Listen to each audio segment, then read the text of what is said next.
Fateh Durban मौजूद हैं।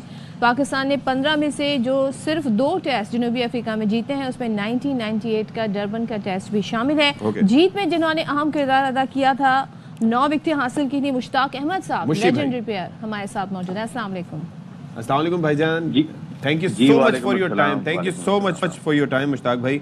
ये ज़रा फरमाइएगा कि ये जो हमारी पहली इनिंग्स में मैंने कुछ ये कहा कि कुछ शहर दे लोग भी जालिम सन, वो वाला हिसाब हुआ है हमारे साथ कि चलो ठीक है बॉलिंग उन्होंने अच्छी कराई, लेकिन उसके साथ साथ कुछ विकेटें हमने भी अपनी जल्दबाजी में बाहर जाती हुई गेंदों को खेलते हुए गंवाई।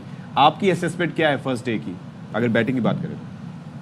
बिस्मिल्लाहिर्रहमानिर्रहीम। सबसे पहले मैं आपकी बात सुन रहा था और आपको ये एंकरशिप छोड़ के कोचिंग में आ जाना चाहिए था। You made hell of sense actually. जो आपने बड़ी अच्छी आपने वो समराइज कर रहे थे चीजों को कि बाहर जाती हुई बॉलों को छेड़ा, क्योंकि test cricket is all about patience. और जो आपकी बेसिक्स होती है ना उसके ऊपर ज्यादा देर तक आपने रहना, चाहे आप बॉलर हो या बैट्समैन हो।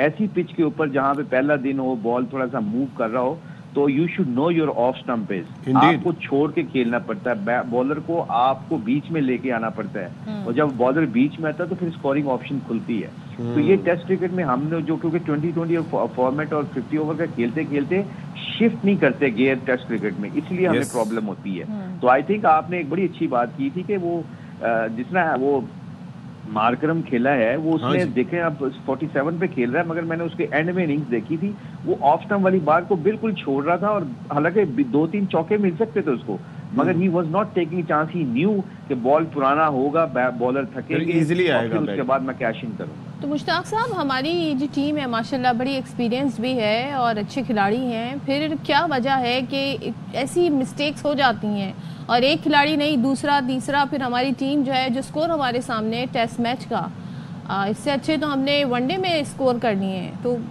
आप ओवरऑल क्या कहिएगा, एक के बाद एक बैट्समैन का आउट होना? देखिए, याद रखिएगा कि इट्स वेरी कॉमन सेंस कि कहते हैं ना, you sweat more in the nets you will sweat less in the game. इसका मतलब ये है कि आप प्रैक्टिस जब ज्यादा माइंडसेट से करते हो कि मैं कौन सा फॉर्मेट खेल रहा हूँ, मेरा रोल क्या है। अच्छा क्रिकेटर, अच्छी टीमें जो होती है ना, वो शिफ्ट करती हैं गियर को, बड़ी जल्दी से अपने आप को चेंज करती हैं। तो इसलिए ये बहुत इंपॉर्टेंट है प्रोफेशनल क्रिकेटर्स और प्रोफेशनल प्लेयर्स के लिए कि जैसे मैं फॉर एग्जांपल स्पिनर था, मुझे पता था ऑस्ट्रेलिया में जाके मुझे कौन सा कितनी पेस से बॉल करना है, कौन सी लाइन पे करना है, किस बैट्समैन को किस वक्त कौन सी फील्ड सेट करनी है, उसकी कौन सी शॉट को रोकना है, तो मैं कैसे सक्सेसफुल हो सकता हूँ।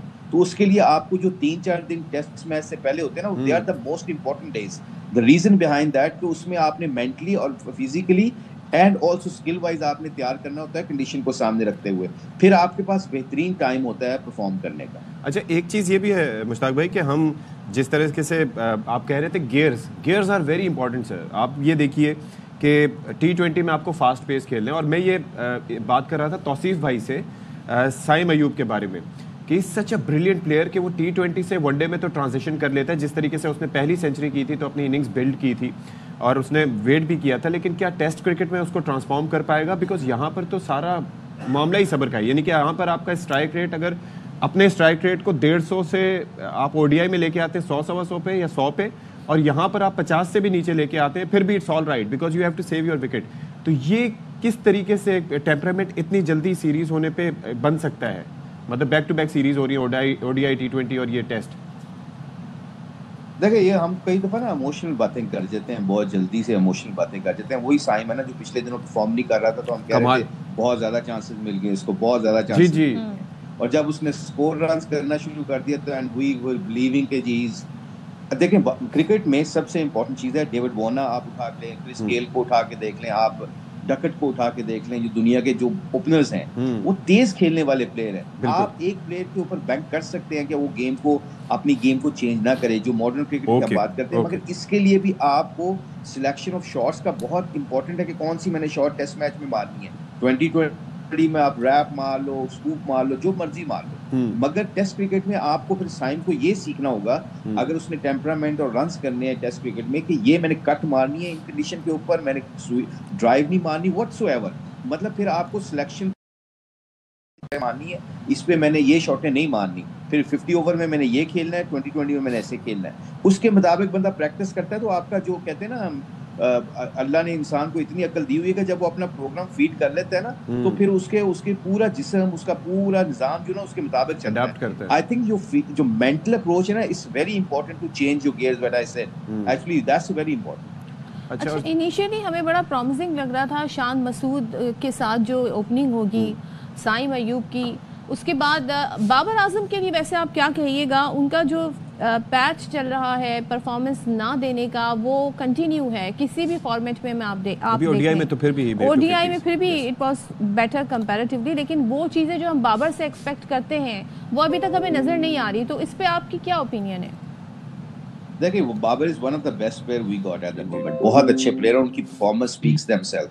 मोस्ट इंपॉर्टेंट थिंग जो हम जल्दी कर देते हैं ना, हम फिर उसको जल्दी वापस ले आए। आप उसको 250 किए थे सम टाइम, यू नो, आप if you look back, Virat Kohli को 1.5 साल ब्रेक मिली, उन्होंने ब्रेक ली। यू नो, जब आप टीवी पे बैठ के अपने कोलीग्स को देखते हो, फिटनेस देखते हो, अपनी ट्रेनिंग करते हो, मेंटली आप कैप्टनसी अभी आपसे ले ली गई, फिर आप अपना फॉर्म आपकी नहीं रही, तो आपको फिर ब्रेक चाहिए होती है। ब्रेक आप जब लेके दोबारा वापस आते हो ना, मेंटली आप अपने आप को तैयार करके आते हो कि I am not any more captain, मेरी फॉर्म वापस आ जाएगी, मुझे शुरू से शुरू करना पड़ेगा। क्योंकि जब आपकी क्रिकेट में किसी भी आपकी लाइन में किसी भी शोबे में जब आपकी चीजें ठीक नहीं होती, तो you have to go to back to basics पे जाना पड़ता है। फिर आपको अपने आप को बेसिक्स के अंदर लेके उस प्रोसेस के अंदर आपको डालना पड़ता है। जब आप प्रोसेस के अंदर डलते हो ना, तो फिर आउटकम खुद ब खुद मिलता है। बाबर के केस में वो आउटकम का बहुत ज्यादा सोच रहे हैं, इसलिए वो प्रोसेस से निकले हुए हैं। उस प्रोसेस को वापस लेने के लिए सम टाइम बड़े प्लेयर को ब्रेक चाहिए होती है, वो ब्रेक बड़ी इंपॉर्टेंट होती है।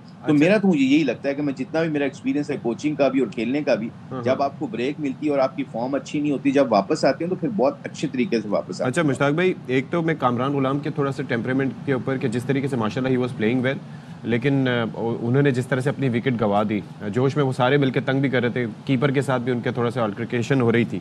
तो एक तो उसके ऊपर मैं चाहूँगा कि कितना मेंटली स्ट्रांग होना पड़ता है जब खासतौर पर स्लेजिंग हो रही हो आपके। दूसरा ये है कि स्पिनर का रोल, ये विकेट जो है वो इसके बारे में कहा जा रहा था कि मतलब स्पिनर्स के लिए फ्रेंडली नहीं है, ऐसे फास्ट बॉलर्स होना चाहिए। लेकिन साजिद और जिस तरीके से नुमान ने यहाँ पर परफॉर्म किया था, you being the spinner, and मतलब जाहिर है कि हमारे आप टॉप स्पिनर हैं, माशाल्लाह से रहे हैं, तो क्या ये होता है, ये मतलब एक टफ कॉल होती है किसी स्पिनर को जो कि परफॉर्म कर रहा ड्रॉप करना just because of the wicket? देखिए, पहला क्वेश्चन जो आपका था वो उसका था गुलाम का। जी आई थिंक वो देखें, टेस्ट क्रिकेट में फिर मैनेजमेंट का बहुत रोल आ जाता है, कोचेस का बहुत रोल आ जाता है, और they have to send a message, look वो स्लेजिंग कर रहे हैं, you just have to play the ball, don't listen to them. और अगर आपने उनके साथ वापस जवाब देना है तो उनका जवाब बेहतरीन ये है कि उनके प्लान को आप ऑफ करो, मतलब उनको शॉटे ना मारो, आप just go in your bubble, उसके मुताबिक फिर आप ये छोटी-छोटी मैसेजेस। जी, Rizwan was there the captain, वो मतलब ये है कि ओडीआई के कैप्टन है, लेकिन he is a senior player, वो बता सकते थे उनको।